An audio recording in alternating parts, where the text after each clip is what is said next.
Podemos, então, agora para a leitura da Palavra de Deus e a exposição da Palavra de Deus. Livro de Salmos, o Salmo número 137. De todos conhecido, peço que você acesse aí o texto da Palavra de Deus. É muito gostoso de ouvir o barulho das páginas da Bíblia na igreja. É um negócio muito interessante. É muito bom. Livro dos Salmos, o Salmo número 137. Quem já achou, diga eu achei, pastor. Junto aos rios de Babilônia, nos assentamos e choramos, lembrando-nos de Sião. Nos salgueiros que há no meio dela, penduramos as nossas harpas, porquanto aqueles que nos levaram cativos nos pediam uma canção, e os que nos destruíram, que os alegrássemos, dizendo: cantai-nos um dos cânticos de Sião. Mas como entoaremos o cântico do Senhor na terra estranha? Em terra estranha? Se eu me esquecer de ti, ó Jerusalém, esqueça-se a minha destra da sua destreza. Apegue-se-me a língua ao paladar, se me não lembrar de ti. Se não preferir Jerusalém à minha maior alegria. Lembra-te, Senhor, dos filhos de Edom, no dia de Jerusalém, porque diziam: arrasai-a, arrasai-a, até aos seus alicerces. Ah, filha de Babilônia, que vai ser assolada. Feliz aquele que te retribuir consoante nos fizeste a nós. Feliz aquele que pegar em teus filhos e der com eles nas pedras. Amém? Amém? Amém? Querem ler? Sim ou não? Vamos lá então. De 1 a 9 direto. Vamos lá. 1, 2, 3.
Amém.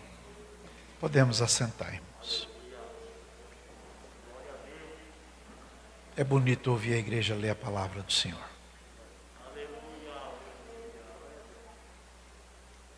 Queridos irmãos, aquilo que a história registrou como diáspora revela a dor de um povo, de uma nação, quando eles foram levados cativos, deixando a sua vida como conheciam de muito tempo.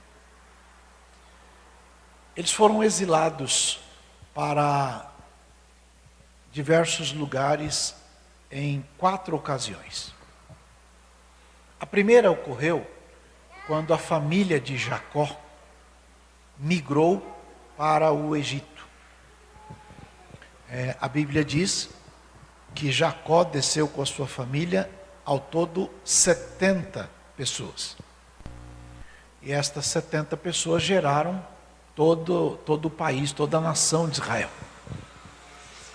Quando saíram do Egito, eram mais de 3 milhões de pessoas. Né? A segunda ocorreu quando Samaria caiu sob o exército de Nabucodonosor, da Babilônia.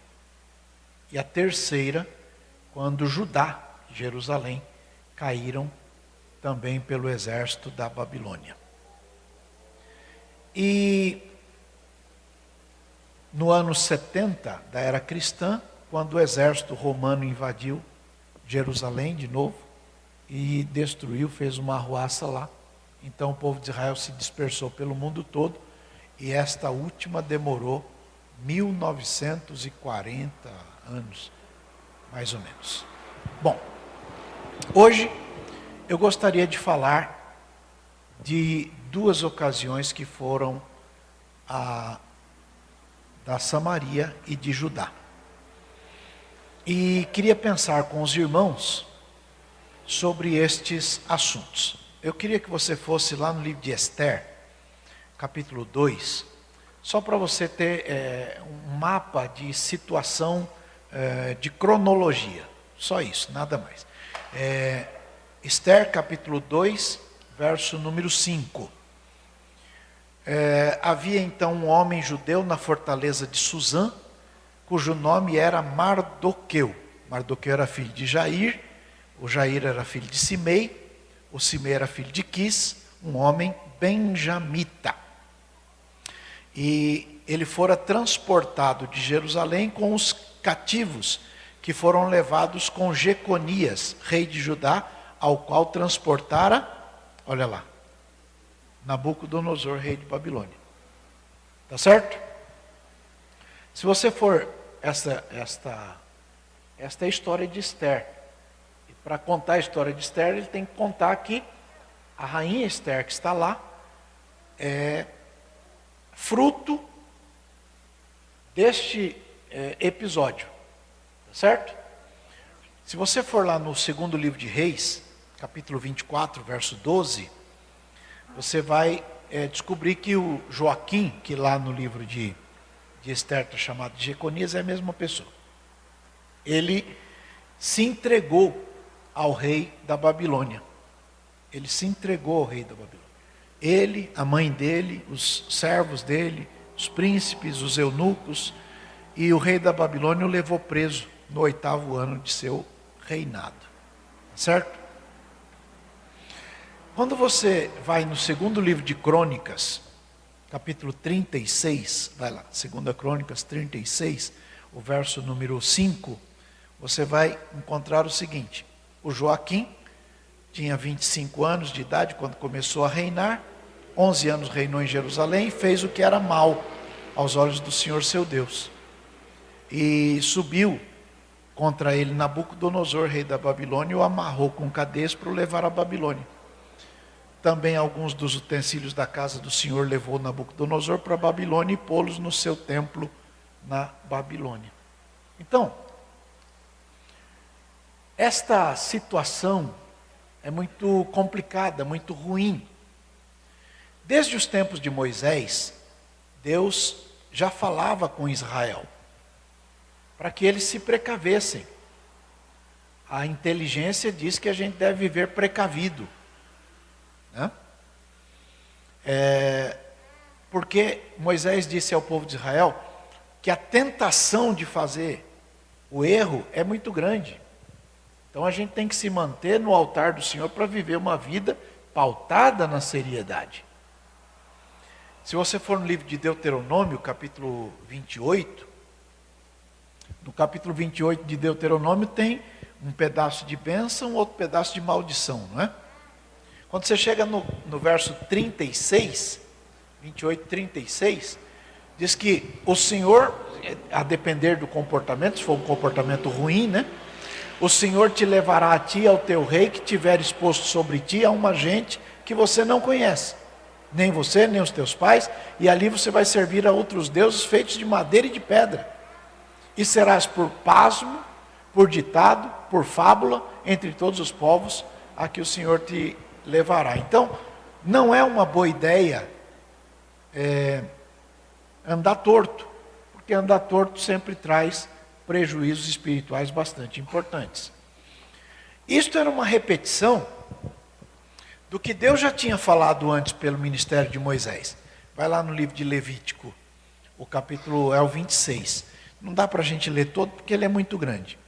Mas se você depois ler em casa o capítulo 26 de Levítico, você perceberá a forma didática que Deus coloca as coisas, dizendo o seguinte: a orientação de fidelidade está aqui, e você viva certinho. Porque se você não viver assim, verso 33, vos espalharei entre as nações. Isto não é uma boa ideia. Tá certo? Salomão, o rei Salomão, ele tinha isto bem vivo na mente dele, no coração dele. Ele sabia disso. Lembra quando ele inaugurou o templo de Jerusalém? Ele fez uma oração. 2 Crônicas, capítulo 6, acho que é 6, verso 35 ou 36. 2 Crônicas 6, é isso aí.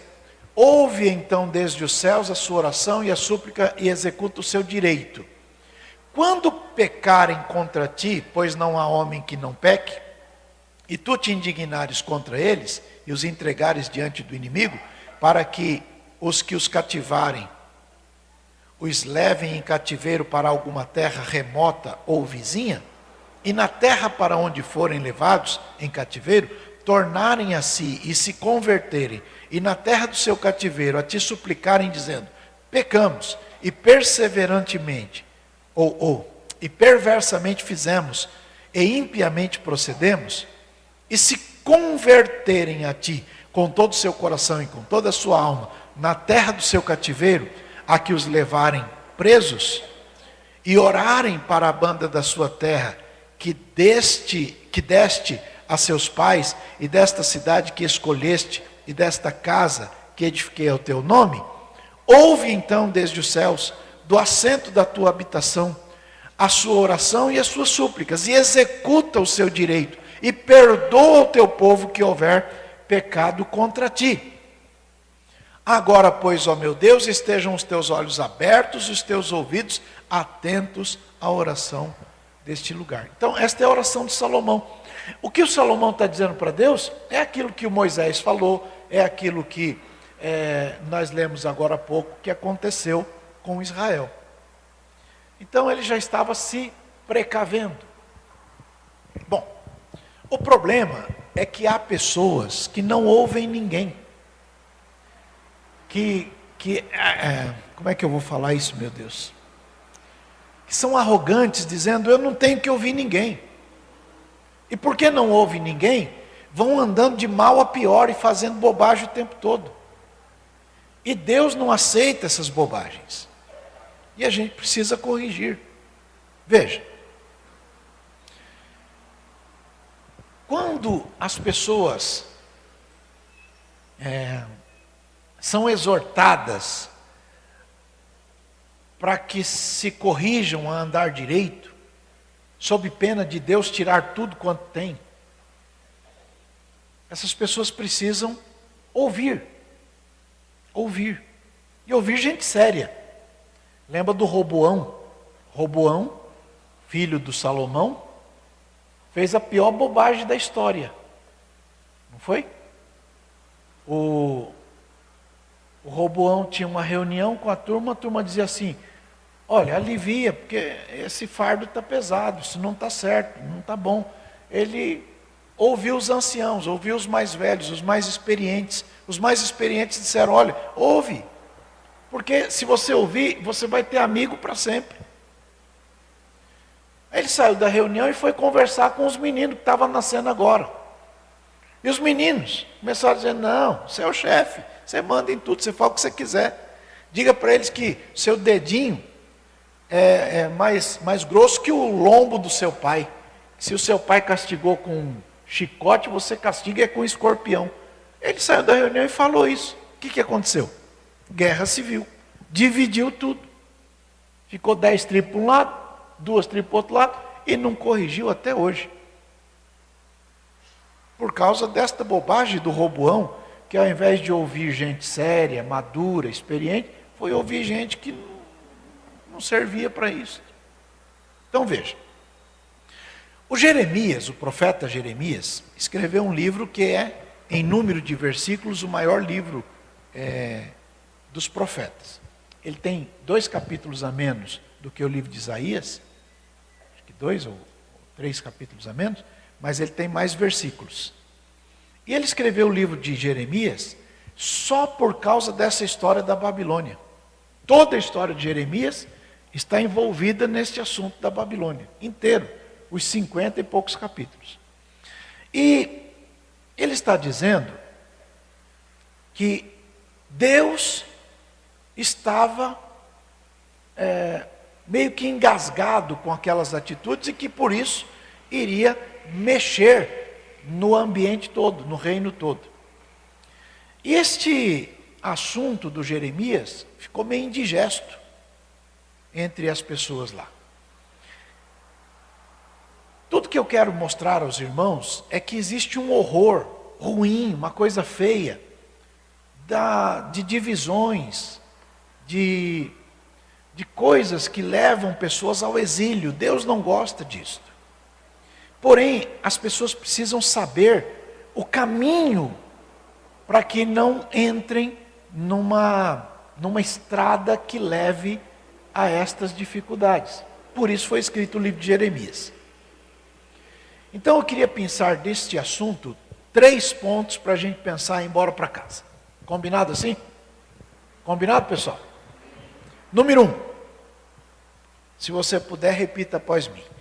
O exílio interrompe a cultura de Deus. Entenderam bem? O exílio interrompe a cultura de Deus entre o seu povo. Veja, Deus manifestou o seu poder. Deus apresentou milagres poderosos, em todas as áreas da vida do povo judeu. Vamos pensar. Deus tirou o povo de Israel do Egito, sim ou não?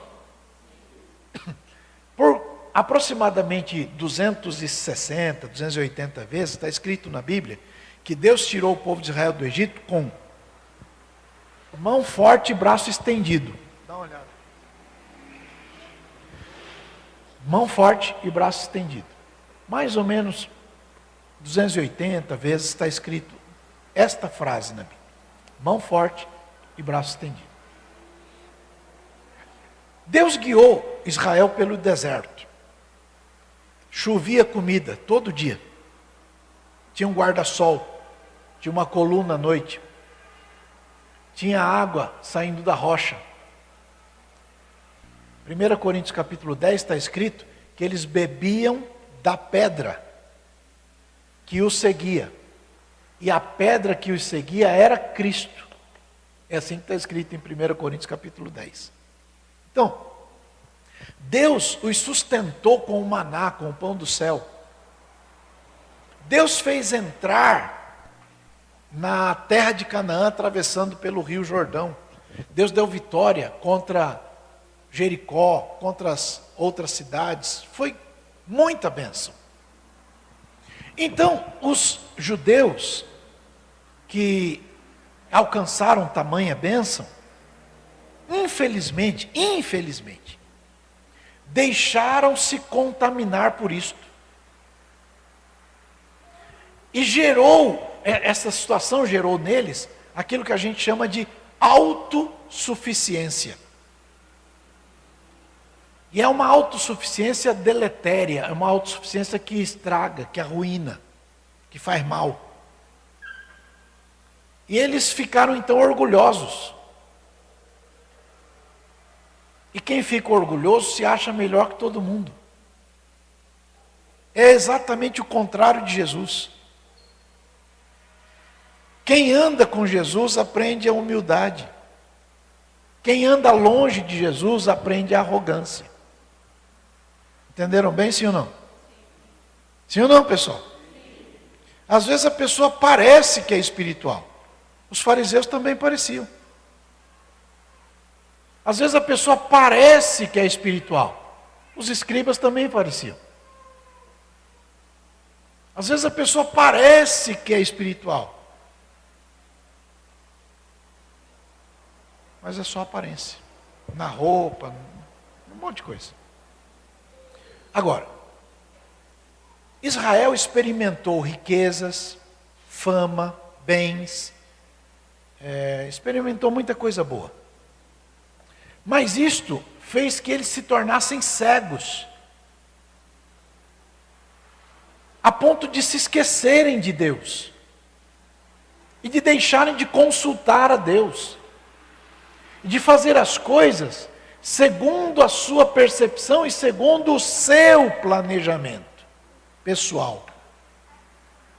E quando as pessoas fazem as coisas de Deus, ou da obra de Deus, por planejamentos pessoais que visam benefícios pessoais, ou daqueles a quem quer bem, está fora da direção de Deus, simples assim. Entenderam bem, gente? Está fora da direção de Deus, simples assim. Agora, Deus havia caminhado com Israel pelo deserto. Aliás, Moisés disse isso para Deus: se o Senhor não for, a gente não arreda o pé. Mas Deus foi com eles. Mas era um tempo que eles não eram reconhecidos por ninguém. Se Deus andou com eles quando eles não eram reconhecidos com ninguém, ou por ninguém, por que é que eles agora que são reconhecidos abandonam o Senhor? Então, quando se abandonou a Deus, em vez de cultuarem somente a Deus, começaram a olhar para outros deuses, para os costumes dos cananeus. E isto os afastou da comunhão. A Bíblia diz, é a palavra de Deus que diz, como eu gostaria que todo crente do mundo ouvisse isso. A Bíblia diz, as más conversações afastam os melhores amigos. Repitam comigo aí, as más conversações afastam os melhores amigos. Agora, ao se afastarem desta comunhão, se afastaram do relacionamento pessoal com Deus. Porque é mentira que exista relacionamento pessoal com Deus sem comunhão com os irmãos. É mentira. É mentira de Satanás. Não existe comunhão com Deus se não houver comunhão com os irmãos. Aliás, é o que a Bíblia diz. Ninguém pode dizer que ama a Deus aborrecendo o irmão. Quem diz que ama a Deus e aborrece o irmão não passa de mentiroso. Não é assim que está escrito? Então veja, Deus enviou profetas, os profetas pregaram arrependimento, avisaram, anunciaram, oraram, choraram, mas eles não queriam ouvir. Isto é como muita gente em nossos dias. Israel se mantinha enamorado da cultura mundana, flertando com o paganismo, com o pecado, com o glamour institucional, com o pecado dos cananeus.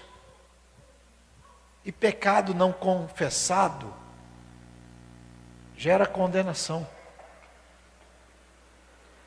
Então, Jerusalém foi cercada.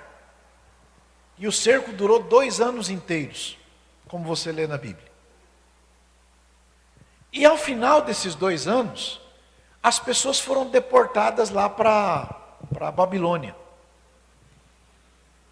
Ficaram lá 70 anos. Isso você lê no capítulo 52 do livro de Jeremias. E o exílio, então, marcou um afastamento da cultura de Deus. E eu queria que você pensasse nisso agora. Olha para o vizinho e diga: culto de doutrina é lugar de pensar. Forte, gente. Diga aí: pensar não é pecado. Diga: pecado é não pensar. Veja,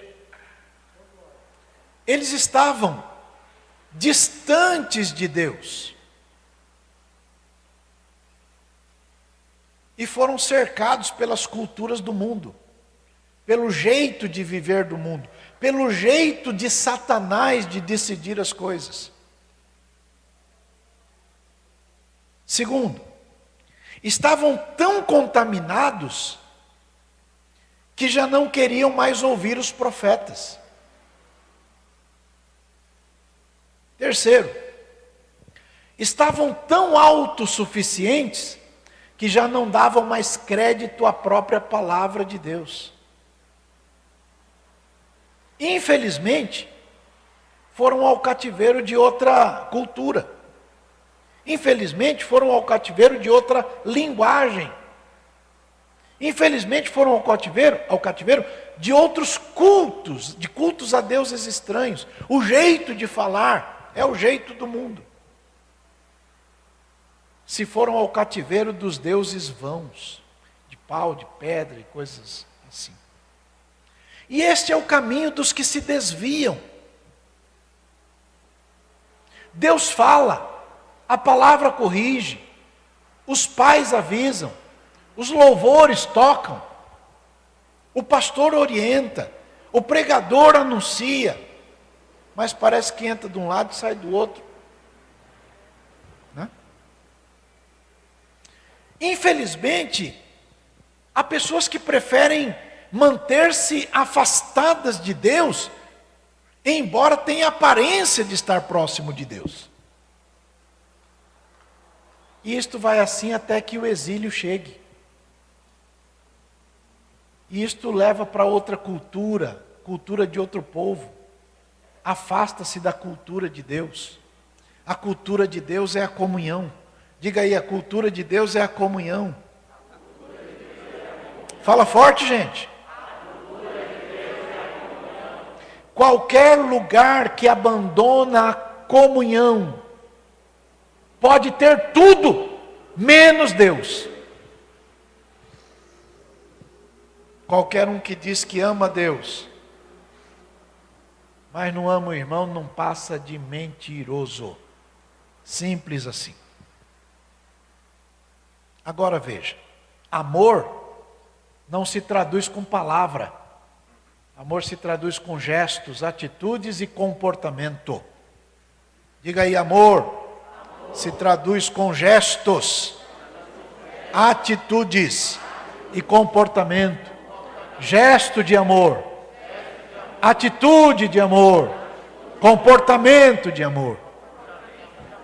Entenderam? Então, naquele lugar distante, longe da comunhão, longe dos amigos, as pessoas começam a pensar junto aos rios da Babilônia, e é o texto que acabamos de ler. E aí eles têm algumas perguntas pessoais, que é a pergunta de muita gente que porventura esteja me ouvindo agora. Como cantar os hinos de Deus em terra estranha, longe da comunhão? Como manter uma vida de oração num lugar de paganismo? Como louvar a Deus estando cercado de pecados cultuais? Tem isso? Tem gente que peca enquanto está fazendo culto. Peca, por exemplo, quando na hora de testemunhar mente, ou na hora de pregar, mente. É pecado. E pecado feito em nome de Deus ainda é pior. Como orar depois de perder totalmente a identidade e a comunhão com Deus? No exílio, tudo é diferente. É a sina do filho pródigo. O filho pródigo nos chiqueiros da vida. Um filho que caiu nas garras da aventura longe de Deus. Um filho que quer se apropriar das coisas do pai, fora do tempo. E tem que amargar muitos anos por conta de uma decisão equivocada. Que já seria sua, era natural, mas porque adiantou o processo de forma equivocada, gera problemas. Nos primeiros dias tudo parecia festa, glamour, dança, festa. Até que começa a perceber costumes diferentes, comida diferente, vestes diferentes, companhias diferentes.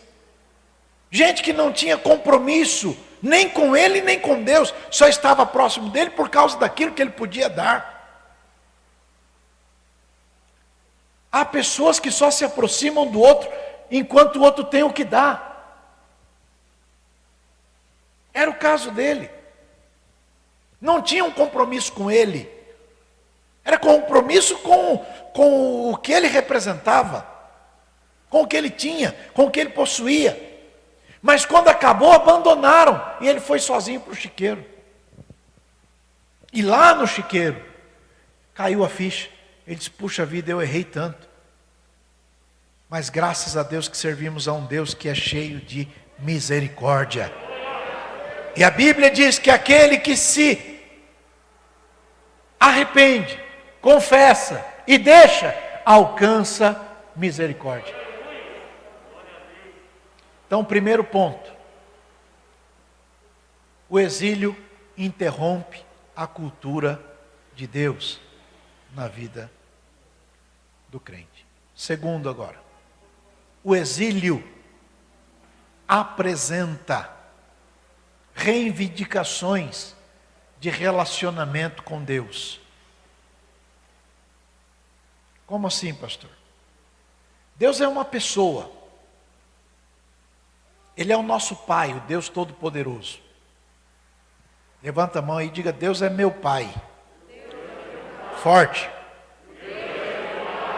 Deus é meu Pai. Quando o Caim fez mal para o irmão dele, parecia que estava tudo certo ali. Deus chamou o Caim e falou, cadê o seu irmão? E o Caim respondeu, porventura sou eu o guardador do meu irmão? Passaram-se muitos anos, milênios, e você encontra o texto sagrado dizendo que o sangue de Abel está clamando até agora. Então olha para o vizinho e diga, Deus é o meu Pai. Fala forte. Então, um irmão não pode fazer o que o Caim fez com outro irmão. O que o Caim falou para o Abel? Vamos dar uma volta no campo. Aí dando uma volta no campo, ele percebeu o irmão distraído, está com uma pedra na cabeça do irmão e matou o irmão. Irmão não pode fazer isso contra o irmão. Levanta a mão de novo, diga, Deus é o meu Pai. Olha para o vizinho e diga, ele é teu pai também. Então diga, logo, somos irmãos. Esquece disso não. Aliás, o tratamento mais perfeito da igreja é chamar o outro de irmão. Os pastores antigos, todos chamavam os outros de irmão.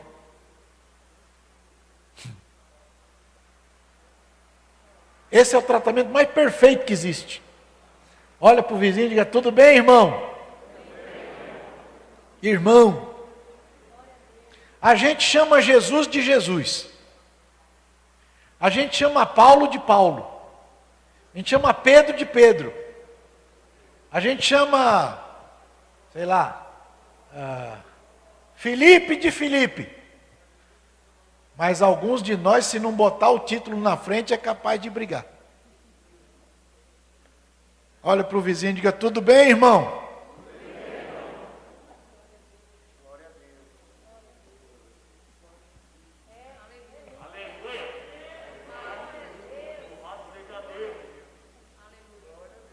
Tomem cuidado. Deus é o nosso Pai. E é o nosso Pai quem define as regras. É o nosso Pai quem nos dá os parâmetros da cultura de Deus, de como Ele quer o culto, qual é a forma, como nos apresentamos diante dEle. Não está escrito na palavra que quando nos reunimos, uns têm hinos, uns têm oração, uns têm profecia, uns têm. Não é tudo um só. Entenderam bem isso?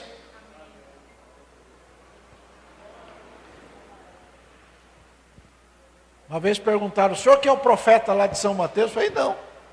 O senhor é quem então? Eu sou o pastor. Mas o senhor não é o profeta? Não, eu sou o pastor.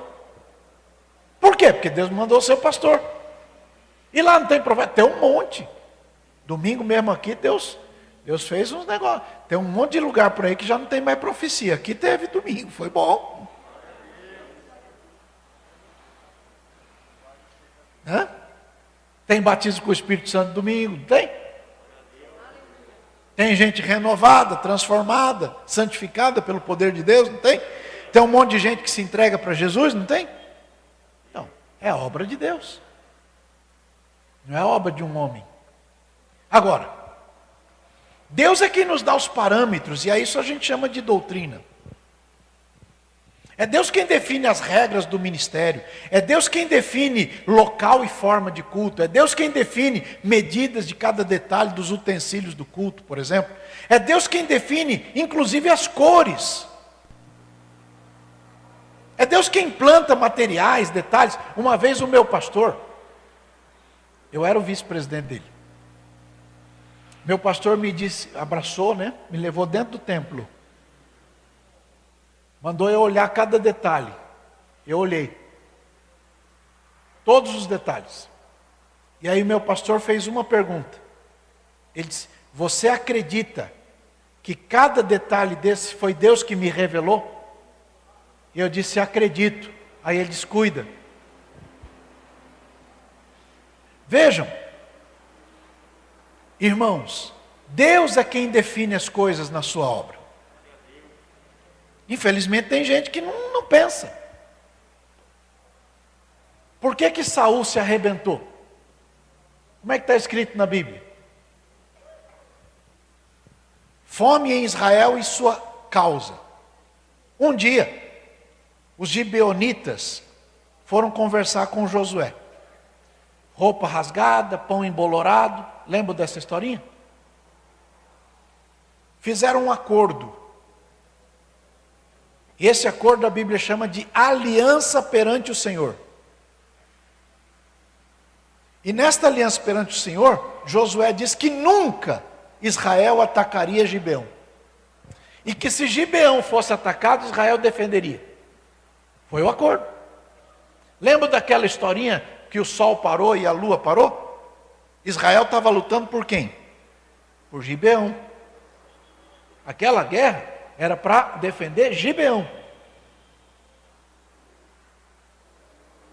Agora passa o tempo.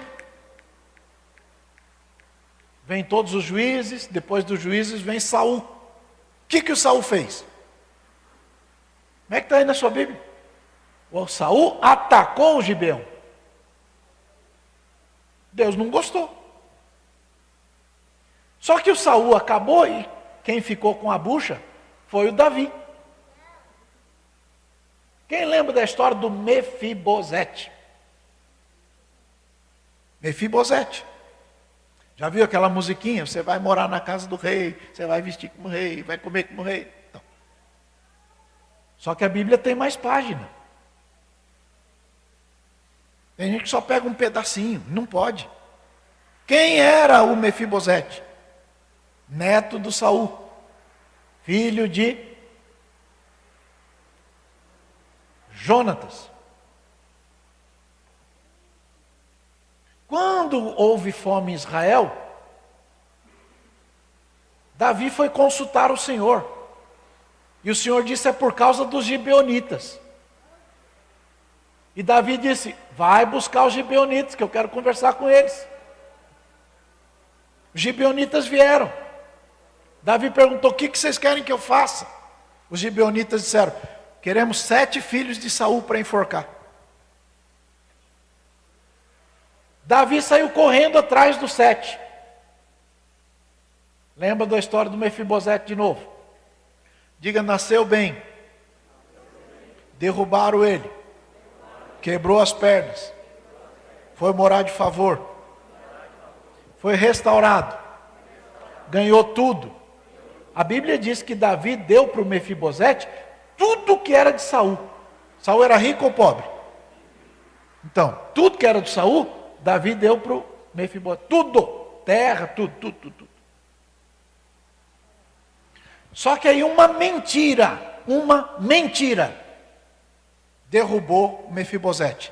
Porque líder que não escuta os dois lados, faz bobagem. Porque o Ziba foi conversar com o rei Davi, quando Absalão se levantou. E quando o Ziba foi conversar, o Davi perguntou, cadê o teu senhor Mefibosete?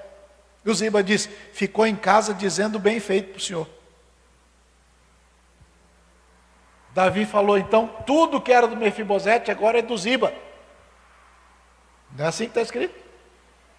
Então, nasceu bem rico, perdeu tudo, ganhou tudo, perdeu tudo de novo por causa de uma mentira. Só que Deus não é injusto. Depois que o Absalão foi derrotado, Davi voltou. Encontrou quem no caminho? Mefibosete. Perguntou para ele, você é o Mefibosete? Sou. Por que você não foi na guerra comigo? Ele diz, meu servo me enganou. Eu sou coxo. Quando eu fui subir no meu animal, meu servo chegou aqui, contou a mentira, o senhor acreditou nele. O que eu faço o quê? Se eu viesse aqui, meu pescoço rolava. Davi olhou para o Mefibosete e disse, você está me falando isso por causa do dinheiro? Qual foi a resposta de Mefibosete? Não, senhor. Eu era um cão morto. Você me deu dignidade. Eu não te sirvo por aquilo que você me dá. Eu te sirvo porque eu te amo. Não é assim que está escrito? Aí Davi diz para ele, fica com a metade. Então diga, nasceu bem. Perdeu tudo. Recuperou tudo. Perdeu tudo. Recuperou metade. Olha para o vizinho e diga, mas a Bíblia tem mais página. Diga, tem mais página. Você vira 2 páginas, depois disso vai encontrar fome em Israel e a sua causa. Qual era a causa? Gibeonitas. Gibeão pediu o quê? 7 filhos. Davi vai procurar. Aí está escrito aí. E Davi poupou Mefibosete, por causa da aliança com Jonatas. Então diga, tinha tudo? Perdeu tudo? Recuperou tudo? Perdeu tudo? Recuperou metade? Mas o que importa é ser salvo no final. Fala forte isto, o que importa é ser salvo no final.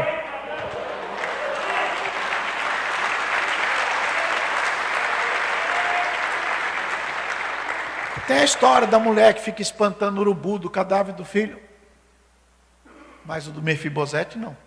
Por quê? Porque ele foi salvo no final. Tem muita gente preocupada com este mundo. Até nas orações só falo deste mundo. Eu tenho que olhar para frente, para Cristo. Então, o exílio apresenta reivindicações de relacionamentos com Deus. E a turma vai inventando coisa. Às vezes por causa da paixão, da volúpia, da síndrome de principado, acaba dando ocasião ao problema que está descrito lá em Jeremias capítulo 52. E no exílio tudo é diferente. Porque irresponsáveis espiritualmente reinventam uma forma de administrar as coisas de Deus e de adorar a Deus. E foi assim que nasceu a tal da sinagoga. Sinagoga é fruto do exílio da Babilônia.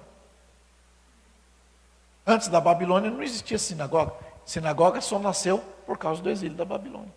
Por quê? Porque eles não tinham como adorar em Jerusalém, criaram as sinagogas. Agora prestem atenção nisto.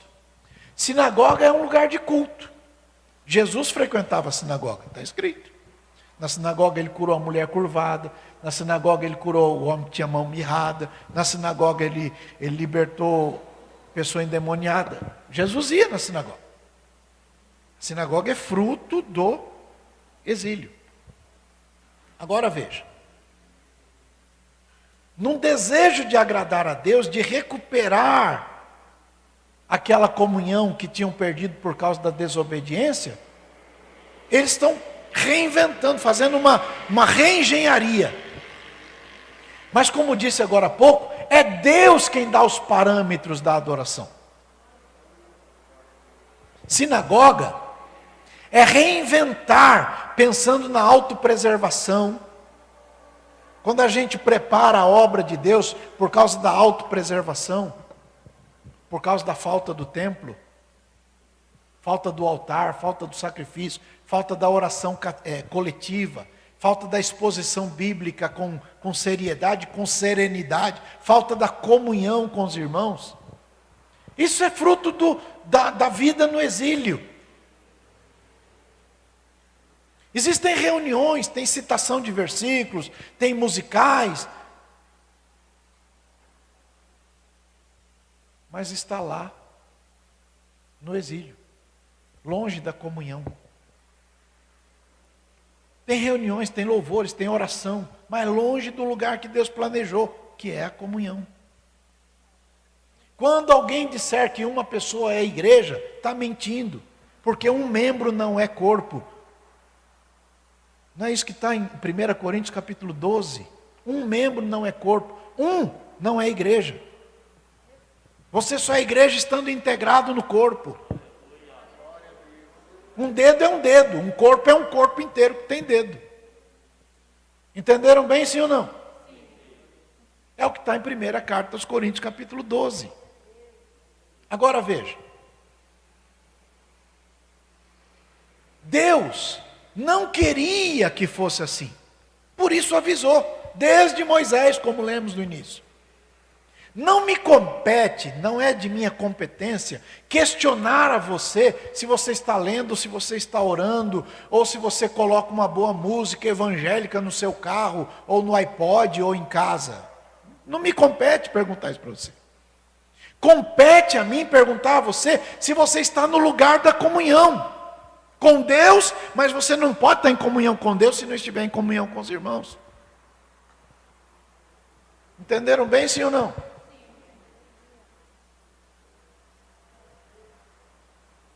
Me compete, enquanto pastor, perguntar se você vive na comunhão ou se vive no exílio.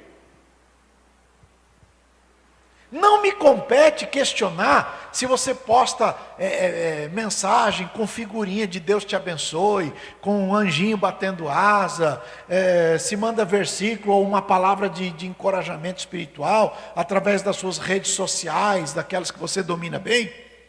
Isso não me compete. O que compete a mim é perguntar se você está no lugar que Deus planejou, que é a comunhão com Deus e a comunhão com os irmãos. A grande questão de hoje é: a que distância se está do lugar que Deus planejou para você? A que distância você está daquilo que Deus preparou para você? Para que você estivesse em comunhão com os demais irmãos, mesmo cercado de gente esquisita. Deus é tão maravilhoso que Ele coloca a gente um perto do outro, porque um diamante só é lapidado por outro diamante. E é nessa lapidação que a gente ganha brilho.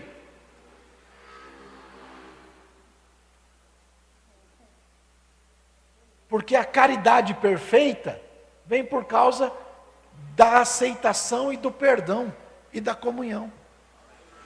Agora veja.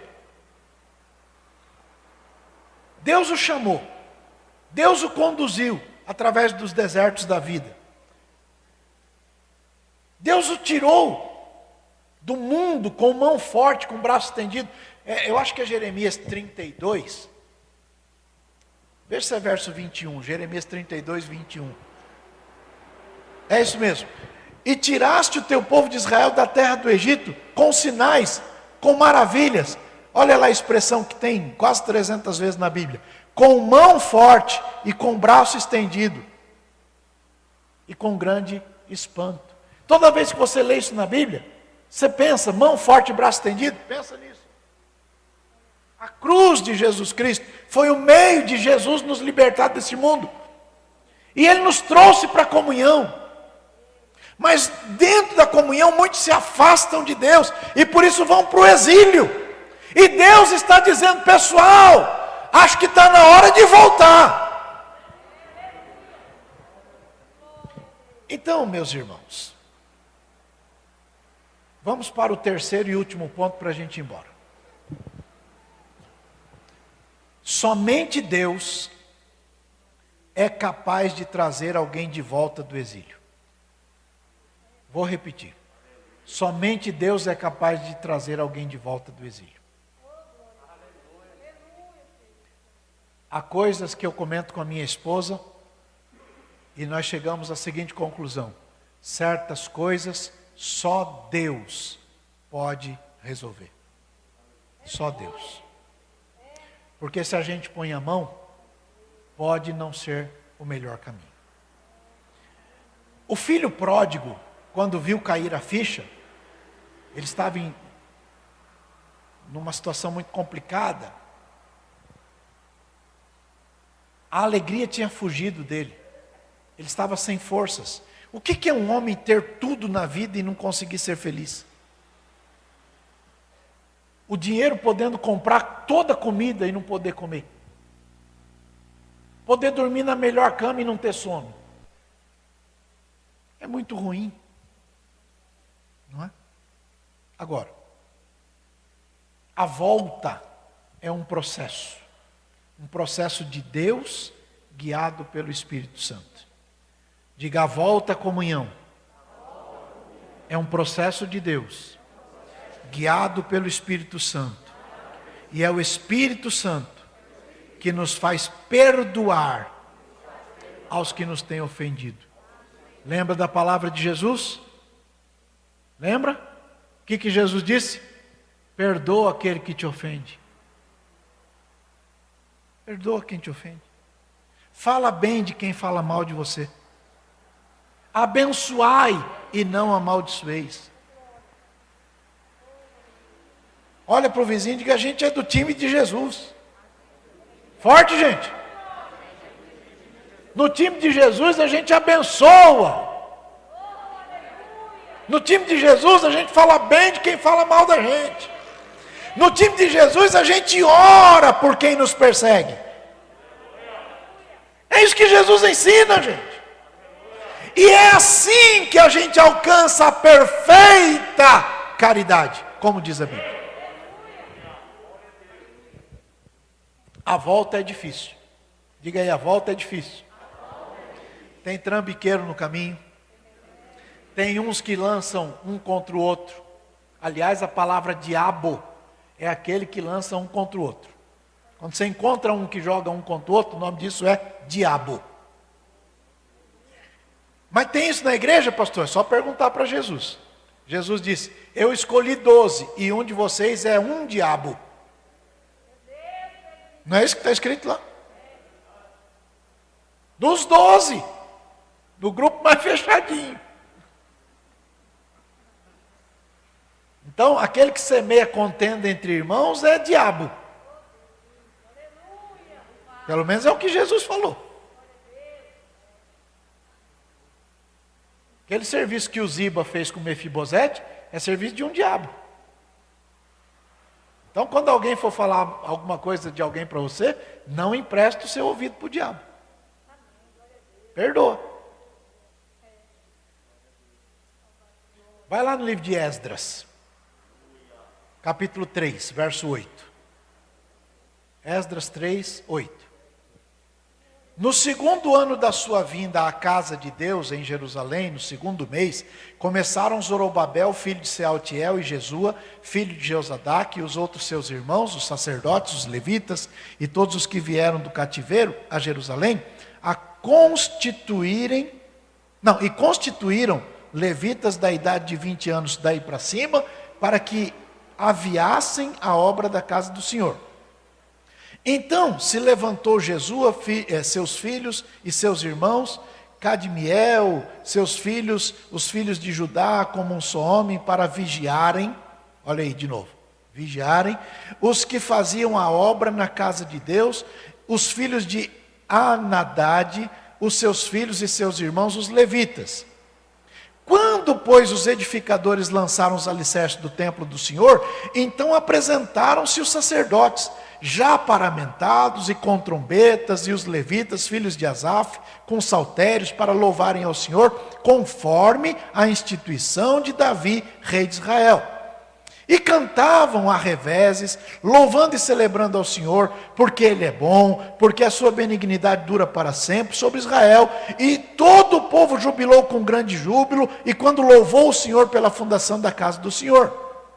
Porém, muitos dos sacerdotes e levitas e chefes dos pais, já velhos, que viram a primeira casa sobre o seu fundamento, vendo perante os seus olhos esta casa, choraram em altas vozes, mas muitos levantaram as vozes com júbilo e com alegria, de maneira que não discernia o povo as vozes de alegria das vozes de choro do povo, porque o povo jubilava com tão grande alegria, com tão grande júbilo, que as vozes se ouviam de muito longe.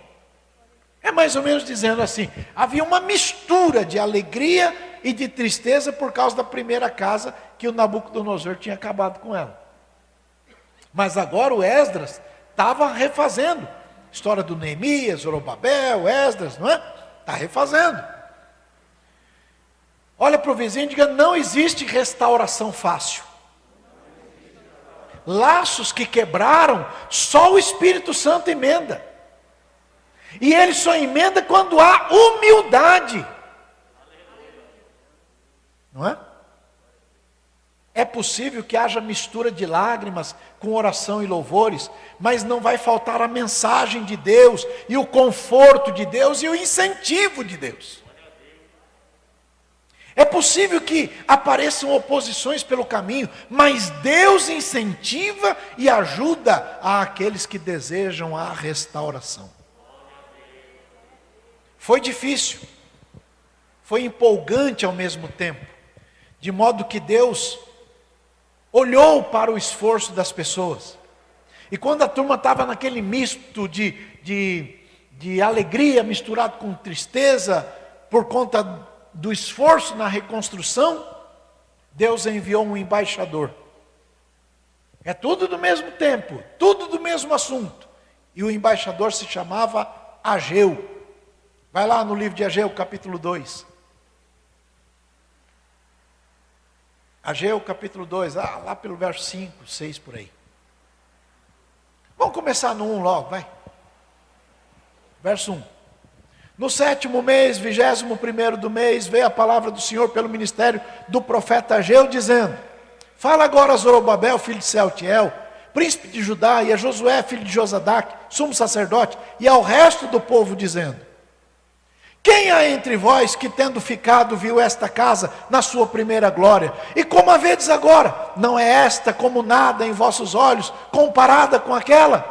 Ora, pois, esforça-te, Zorobabel, diz o Senhor, esforça-te, Josué, filho de Josadaque, sumo sacerdote, esforçai-vos todo o povo da terra, diz o Senhor, e trabalhai, porque eu sou convosco, diz o Senhor dos exércitos. Segundo a palavra que concertei convosco, quando saístes do Egito, e o meu espírito habitava no meio de vós, não temais, porque assim diz o Senhor dos exércitos: ainda uma vez daqui a pouco, farei tremer o céu, e a terra, e o mar, e a terra seca, e farei tremer todas as nações, e virá o desejado de todas as nações, e encherei esta casa de glória, diz o Senhor dos exércitos. Minha é a prata, meu é o ouro, disse o Senhor dos exércitos. A glória desta última casa será maior do que a da primeira, diz o Senhor dos exércitos, e neste lugar darei a paz, diz o Senhor dos exércitos.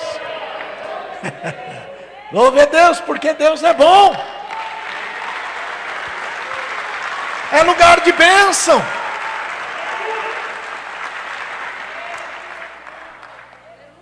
Nós nunca podemos esquecer nossas origens e mantermos a nossa fidelidade nas origens, olhando para Jesus, corrigindo o que tem que ser corrigido, posicionando pela certeza no que precisa, mas olhando com fidelidade para aquilo que Deus nos chamou a fazer. Neemias, neste empreendimento, começou pelos muros, seguiu pelas portas, pelos alicerces, até que foi finalizada a obra com Esdras. E você? Está esperando o quê? É a hora de voltar ao princípio. É a hora de regressar ao caminho da comunhão. É a hora de estar de volta, com um sorriso no rosto, servindo ao Senhor com alegria, porque o Senhor é bom e eterna é a sua misericórdia. Amém.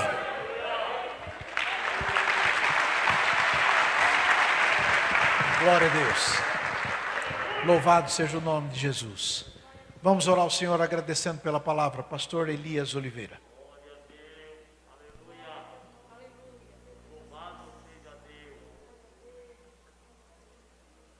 Você que está longe, em algum lugar assistindo o culto, ouve a palavra do Senhor e volta. Volta à comunhão, porque o teu lugar está te esperando.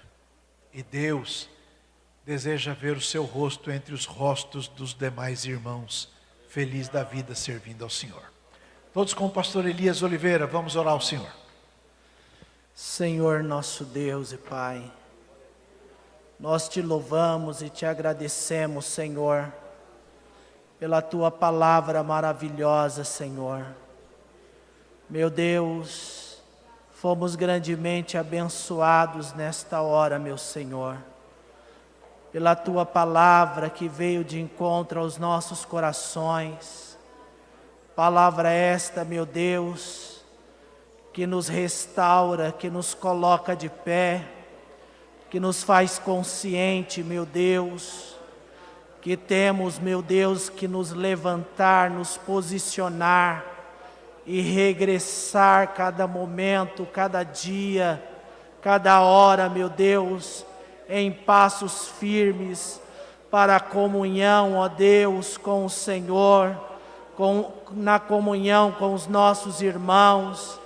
Meu Deus, neste momento, Senhor, pelo poder da tua palavra, meu Deus, que caia toda a divisão, meu Deus, que os muros de Satanás venham a ruir, meu Deus, e que a tua graça bendita, que o teu amor maravilhoso flua, ó Senhor, na vida de cada um dos teus servos, que o poder do teu Espírito Santo agora, meu Deus, traga, meu Senhor, a comunhão, meu Deus, em cada coração, meu Deus, e o desejo, meu Deus, de se inclinar àquilo que o Senhor realmente deseja e determina.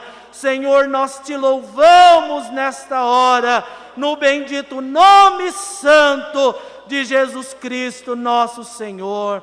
Muito obrigado, ó Deus, em nome de Jesus. Amém. Amém, graças a Deus. Queridos irmãos, deixa eu só corrigir a informação que deu ao início. São 17 jovens que foram do nosso campo. É isso? 17. Quero que vocês, ao orarem, não esqueçam dele, tá certo? Deles. Você que chegou depois do ofertório e quer ofertar ao Senhor, você está com a oportunidade agora. E eu queria pedir, se você quisesse, só se você quiser, que você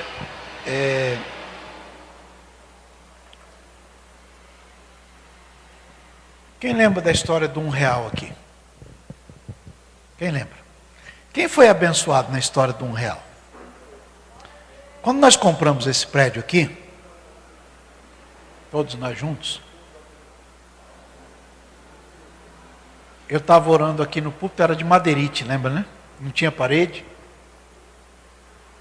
Aí Jesus falou assim, para eu falar com os irmãos para pedir a oferta de R$1. Me chamaram de doido, quero nem saber. Mas foi uma bênção, né? Nunca atrasou nem um dia, foi pago, escriturado, registrado, louvado seja o nome do Senhor. Agora, hoje me veio ao coração se você não teria desejo de colocar R$2 para missões hoje. Quem topa? Quem topa? Se alguém topar, eu chamo você. Está chamado. Se você quiser, vem com a gente. Tudo que eu posso dizer para você, e eu faço isso em nome de Jesus, é que Jesus vai te abençoar mais do que você pensa. Isso eu posso te garantir.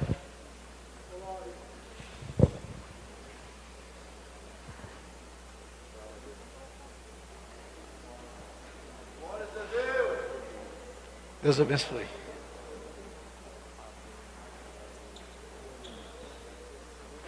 Glória a Deus. Deus abençoe. A Bíblia diz que a colheita é de acordo com a semeadura. Pensa aí. Deus abençoe, servo de Deus.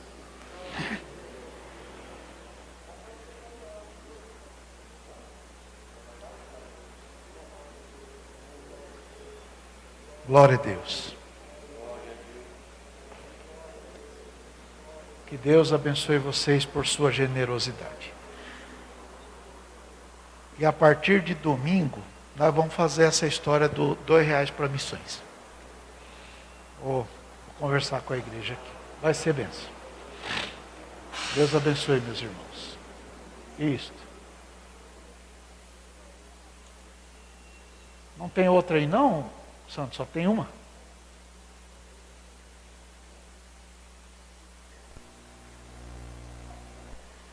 Glória a Deus. Vamos lá. Não sou meu, por Cristo salvo.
hino bonito.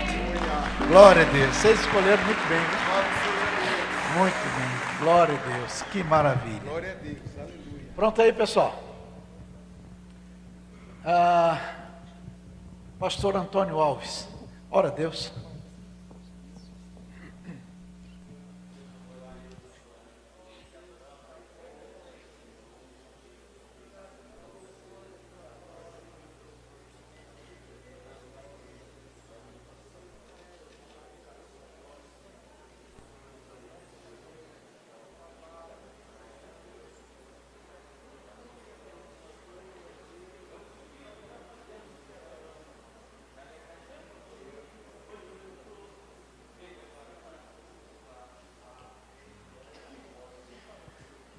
Que o amor de Deus, o nosso Pai, que a bendita graça de nosso Senhor e Salvador Jesus Cristo, que a comunhão e as santas e doces consolações do Espírito Santo seja com todos vocês hoje e sempre. Amém. Vão abençoados, meus irmãos, em nome e para a glória de Jesus.